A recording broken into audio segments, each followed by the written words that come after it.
Okay, hi everyone. I'm going to show you this thing to add to your practice regimen to help your reading. It's called 24 Note Studies, random 24 Note Studies. I got it from one of my teachers at USC. His name is David Oakes. And what you do is you just,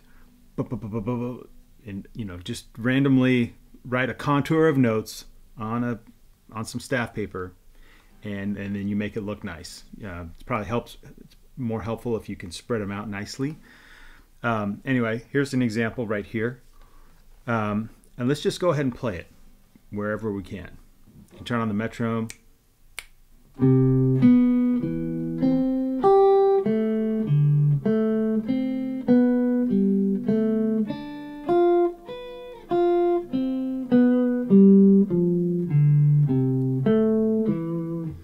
As you can see, when I had that high B, I had to jump up. So you can actually do a couple of different ways. You can figure out a position where you can play all the notes. This is, I think, more the Berkeley method. The Levitt books, they'll have like position. In this case, you can do it in this scale position. Also this one. And this one, and this one. But if you go up higher, you have to slide down for that C. So you can do it in those 4 different positions. Let's just try one of them. This is would be like the G Mixolydian kind of shape, I guess, or shape 5 of C major. You go like this here.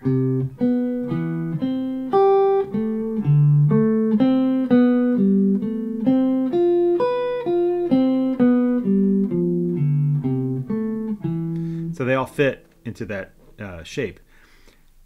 Now what I want to do is go beyond that. This is sort of position-oriented reading, but I want to go beyond that. I want to look for, instead of the most convenient place to read it, I want you to go by phrasing, as in the most musical place to play it on the guitar. Like some of the phrases will sound really good in one position, and some of the phrases won't sound good in one position. So you can mix and match. And the best way to do that is to train your eye to look ahead. Now, how do you do that? You probably have heard that the best readers know how to look ahead. Well, this is a way to force your eye and your mind to see notes in groups instead of just one at a time. What you do is you play 2 or 3 or 4 notes together. Sometimes you can do it with rhythm too, like playing them as 8th notes, triplets, or 16th notes. But in this case, I want to just play them as chords.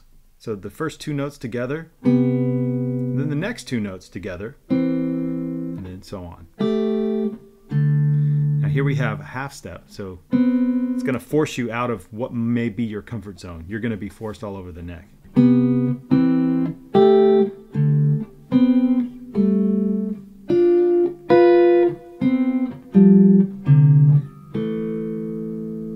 Now, if you do 3 at a time, you're forced even more to struggle to find a place to play stuff. Mick Goodrick calculated that there's an average of 9.2 different fingerings for every note on the guitar. So that's why it's really reading is kind of difficult for a guitar player. Plus, our literature doesn't really have it. It's more like most of us start off as ear players. So anyway, here we go. 3 at a time.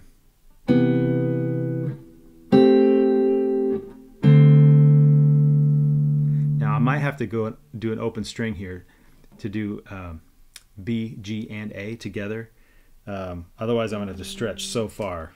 So I'm going to go ahead and allow an open string here.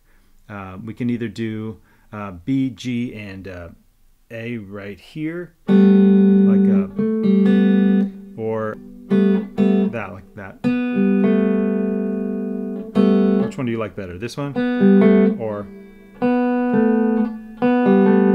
this is kind of interesting. let's go with this one, okay? Because we just came from here, and it's an easy switch here. How about that? So. I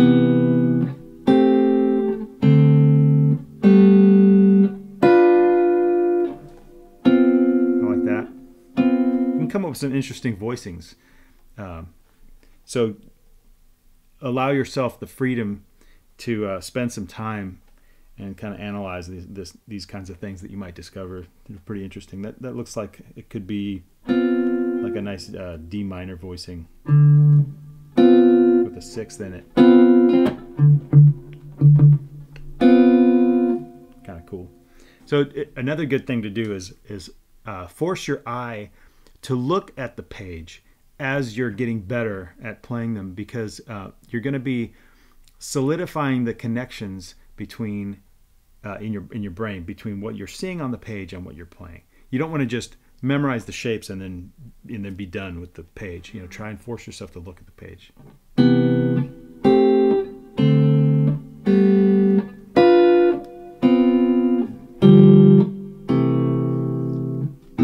So 3 at a time.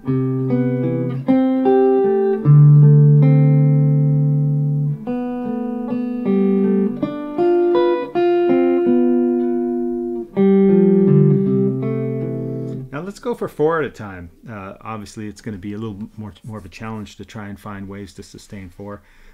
If it's got some jumps, then you're a little safer. But if there's some stepwise stuff, then you might have some trouble. But let's see how we do.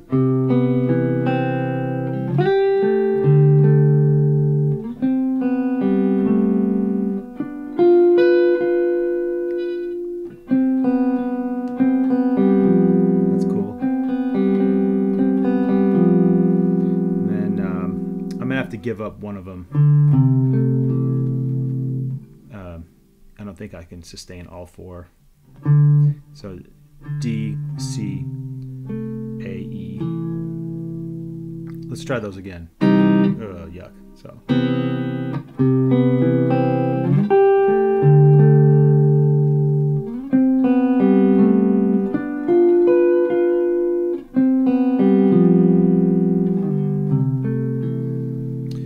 Come up with something kind of nice here.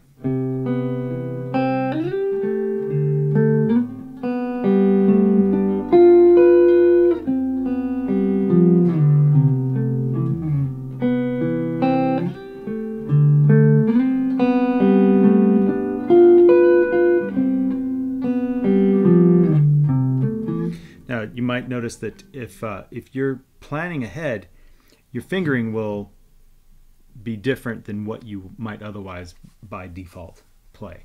So now I'm going by this group of 4, which has this shape, and then this group of 4 I'm going to lead with my pinky, and then first finger, so I can play all these 4 shapes, all these 4 notes, and then so.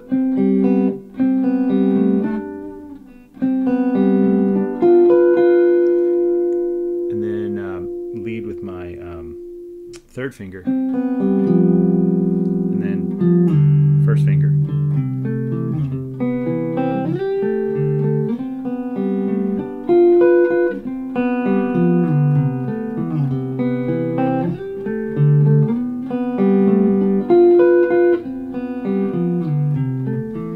Go ahead and record that. Now here's what I want you to do. Allow yourself the freedom to explore. When you're practicing, you can go by, mix up the sort of analytical practicing and intuitive practicing, left brain, right brain kind of stuff. And let me try recording it, and I'll show you some stuff you can do to be creative with it.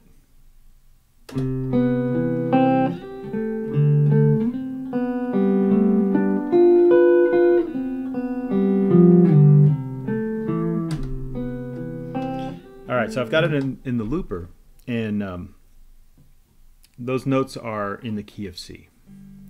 So let's just do some experimentation with some of the other modes in the key of C. Like if D was the bass, a D Dorian sound. Let's see what it sounds like here. Let me tune.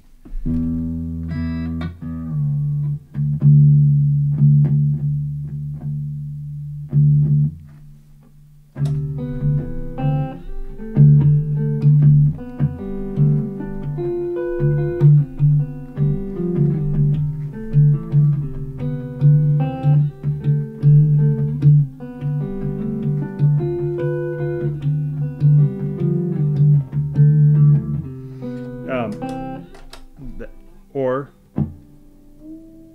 you could try it with I don't know, like it might sound good as a G sus, like that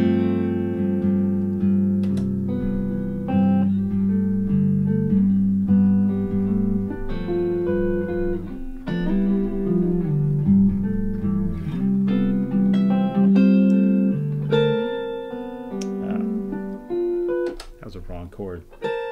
Wrong. Anyway, some of the low notes might conflict with the feeling of the bass, but when it goes up high, it's kind of cool. Like this sound, kind of cool. You know, of course, this is just a G7, so that'll work. And then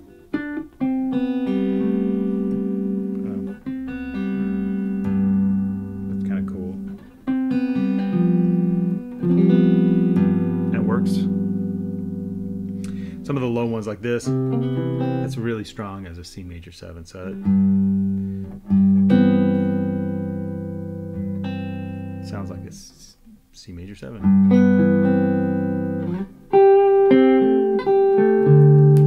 That works. Anyway, you can explore and, you know, just change it up if you want to write something, compose something with it. And then another thing you can do is use this as vocabulary for when you're soloing or when you're comping, or you can change up with these with the dice. So it's 8-sided and 6-sided. The 6-sided can decide the parent scale, and the 8-sided can decide the mode. Let's see what we come up with.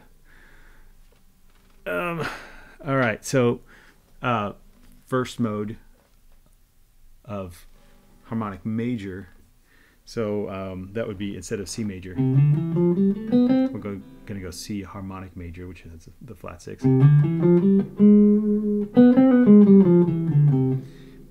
So that would be fairly simple. You could just take all the A's and make sure they're flattened.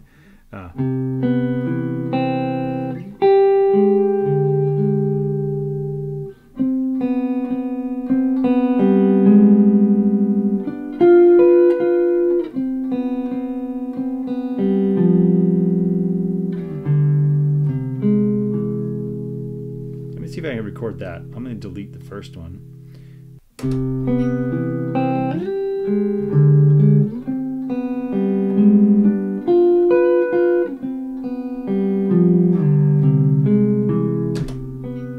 All right.